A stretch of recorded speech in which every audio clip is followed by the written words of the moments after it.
다른 사람은 몰라도 자신만큼은 천국에 갈 것이라고 장담하는 사람들이 있습니다. 너무나 감사한 일입니다. 자신의 구원을 장담하는 사람이 많이 일어나기를 진심으로 기도합니다. 그러나 그 장담이 죽는 그날까지 장담이 되었으면 좋겠습니다. 베드로는 주님 앞에서 주와 함께 죽을지언정 주를 부인하지 않겠다고 장담했습니다.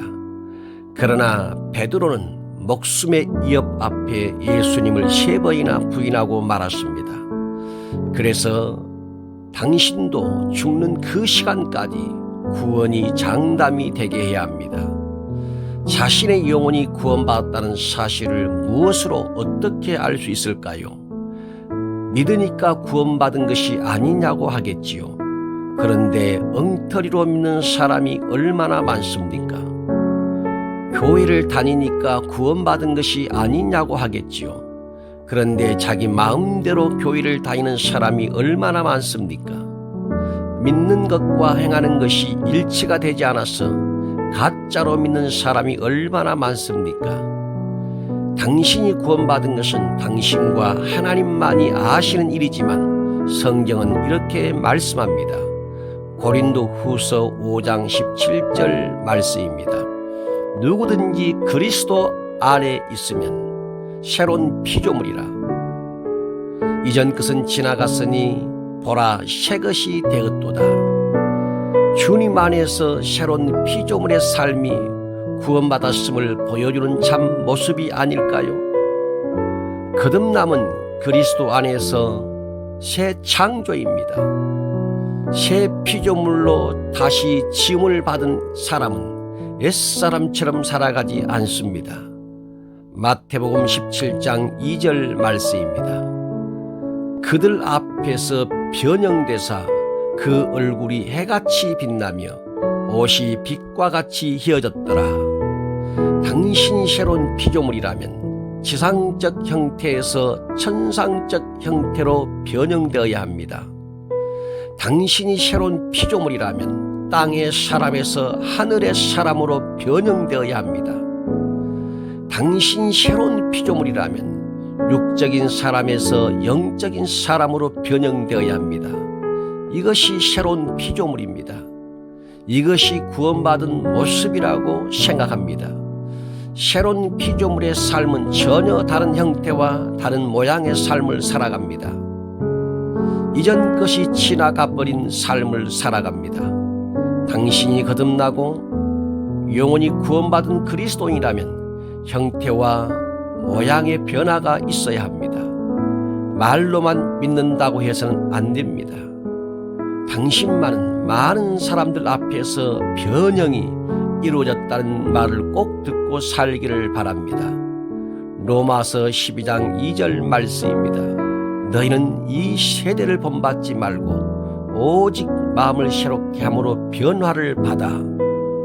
구원받은 당신은 이 세대에 속한 사람이 아니라 다가올 세대에 속한 사람입니다. 구원받은 당신은 이 땅에 속한 사람이 아니라 영원한 천국에 속한 사람입니다. 그러므로 세상 사람들과 가치가 달라야 합니다. 생각이 달라야 합니다. 행동이 달라야 합니다. 보고 듣고 먹고 마시고 노는 것이 달라야 합니다.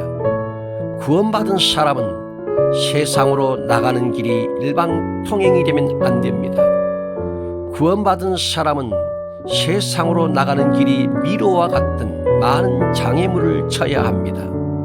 그만큼 세상으로 나가는 길이 쉽지 않아야 합니다.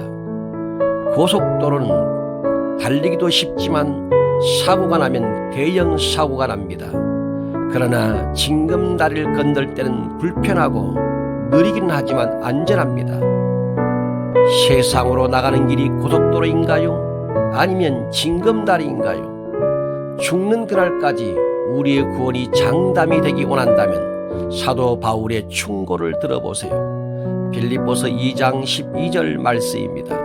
그러므로 나의 사랑하는 자들아, 너희가 나 있을 때뿐 아니라 더욱 지금 나 없을 때에도 항상 복종하여 두렵고 떨림으로 너희 구원을 이루라.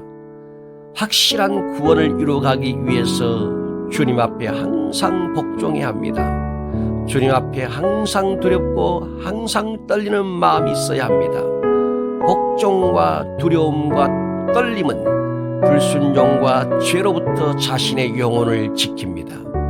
복종하고 두려워하는 자만이 떨 수 있습니다. 히브리서 4장 1절 말씀입니다. 그러므로 우리는 두려워할지니 그의 안식에 들어갈 약속이 남아있을지라도 너희 중에는 혹 이르지 못할 자가 있을까 함이라. 이사야 8장 13절 말씀입니다. 만군의 여호와 그를 너희가 거룩하다 하고 그를 너희가 두려워하며 무서워할 자로 삼으라.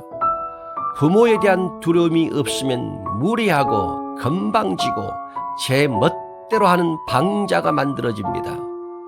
하나님에 대한 두려움이 없으면 불순종하고 거역하고 교만한 영적인 방자가 만들어집니다. 히브리서 12장 28절과 29절 말씀입니다. 그러므로 우리가 흔들리지 않는 나라를 받았은즉 은혜를 받자.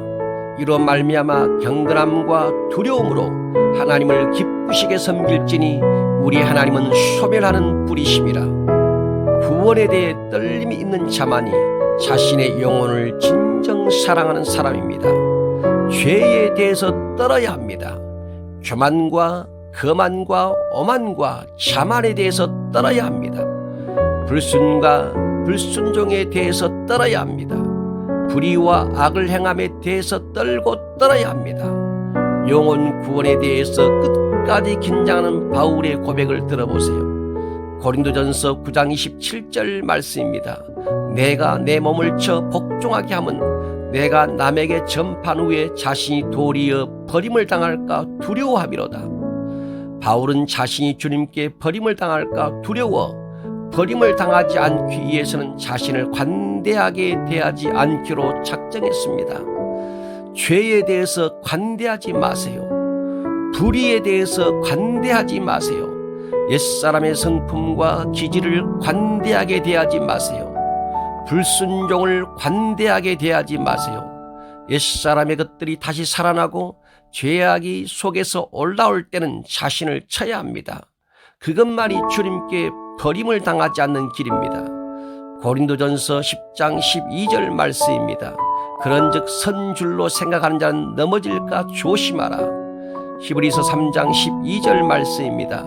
형제들아 너희는 삼가 혹 너희 중에 누가 믿지 아니하는 악한 마음을 품고 살아계신 하나님에게서 떨어질까 조심할 것이요. 베드로후서 3장 17절 말씀입니다.